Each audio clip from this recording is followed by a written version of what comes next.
आज रात कोई नहीं सोएगा और सबसे पहले मैं ही लुढ़का होता था। ऐसा इंसान महाशिवरात्रि के दिन क्यों रात भर जागता है, आइए जानते हैं।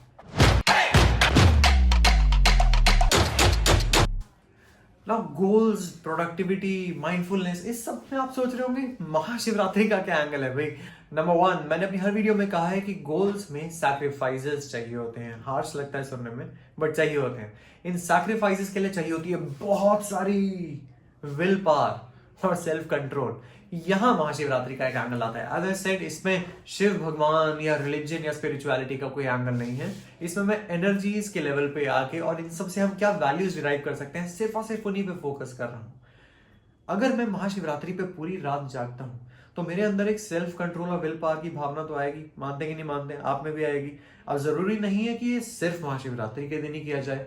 ये रिचुअल या प्रैक्टिसेस जो हम कहते हैं, जिसे आप भले ही हिंदू रिलीजन से एसोसिएट करें या क्रिश्चियनिटी से रिलेट करें या किसी भी चीज से रिलेट करें, मुद्दा ले दे के यही है कि जय शेट्टी ने भी अपनी book think like a monk में कहा है, एक स्पेशली चैप्टर है इस पूरी क्रियाओं पे, कि लोग मौन व्रत, लोग नॉर्मल व्रत, लोग कपड़ों का वो त्याग देना, सर मुंडवा लेना, ये सब क्रियाएं इसलिए करते हैं क्योंकि वो कुछ ना कुछ सैक्रिफाइस करके ऐसी एनर्जीज पाना चाहते हैं जिसको वो चैनलाइज करके अपने किसी और लाइफ एरिया के टूवर्ड्स डायरेक्ट कर पाए। यही मुद्दा है जिसके लिए रीजन नंबर वन मुझे ऐसा लगता है कि not just on Mahashivratri but किसी भी एंगल में, किसी भी रूप में, किसी भी शेप, साइज, कलर में अगर आप सैक्रिफाइसेस या विल पावर या सेल्फ कंट्रोल की भावना को थोड़ा बहुत अपने अंदर ला पाए तो it can be really really beneficial. Number two, productivity. अब productivity is all about time management. Time management के लिए एक बहुत बड़ा चैप्टर हर टाइम मैनेजमेंट की किताब में है, focus and how to stay away from distractions पे। वंस अगेन महाशिवरात्रि आपको ये बहुत अच्छे से सिखाती है। रात भर जब आप जागते हैं, जिसे कहते हैं, थोड़ी देसी भाषा का इस्तेमाल करना चाहूंगा, बंदा ना बंदे की जात, आस पास तक कोई आत्मा भी फटक नहीं रही होती है, बाहर अंधेरा ही अंधेरा, अंदर मौन ही मौन। इस सब में एक बहुत ही अच्छा माहौल और ऑरा बनता है अपने फोकस के डिसिप्लिन को प्रैक्टिस करने का, जो होपफुली आप उसके महाशिवरात्रि के अगले 364 डेज में डेली प्रैक्टिस कर सकते हैं माइक्रो हैबिट्स के रूप में। And finally number three, mindfulness. Mindfulness का अगर आप डिक्शनरी मीनिंग भी ढूंढेंगे ना तो होता है हियर एंड नाउ में रहना। अब महाशिवरात्रि का एंगल क्या है? ब्रेन चाहता है सोना, पेट चाहता है खाना। आप रात भर जाके अपने ब्रेन और अपने पेट को इन्हीं दो चीजों से वंचित रखते हैं।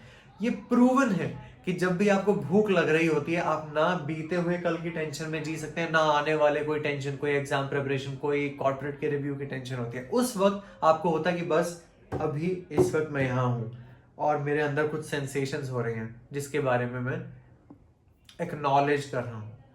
ये हियर एंड नाउ में लाने का ये जो जरिया है, महाशिवरात्रि पे व्रतों में खुद को भूखा रख के, खुद को देर रात जगा के, वो really really once again beneficial होते हैं। इन कंक्लूजन गाइस, मैं बिल्कुल भी ये प्रोफेस नहीं कर रहा कि आपको ये करना चाहिए या मुझे भी ये लाइफ लॉन्ग करना चाहिए। I am also dabbling with it for the past 2 to 3 years of my life. I have been able to successfully stay up all night on Mahashivratris till से सुबह के 4 बजे, 5 बजे, एक दिन 3:30 बजे तक जागा था। बट एक ऐसे इंसान के लिए जिसे रात 10-11 बजे सोने की आदत है, आई थिंक ये थोड़ा बहुत तो काबिल तारीफ है।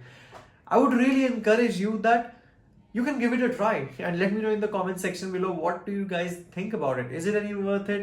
या ये ज्यादा religious लगता है, या ये completely हवा लगता है, या पूरा superstition लगता है? I'm completely okay with whatever way you think about it. I wanted to share something with you. I did. I don't know how you'll receive it, but that's the whole point of this channel, ताकि मैं आपके साथ अपने perspectives share कर पाऊँ. Till then, this is Karan Rana. Peace out.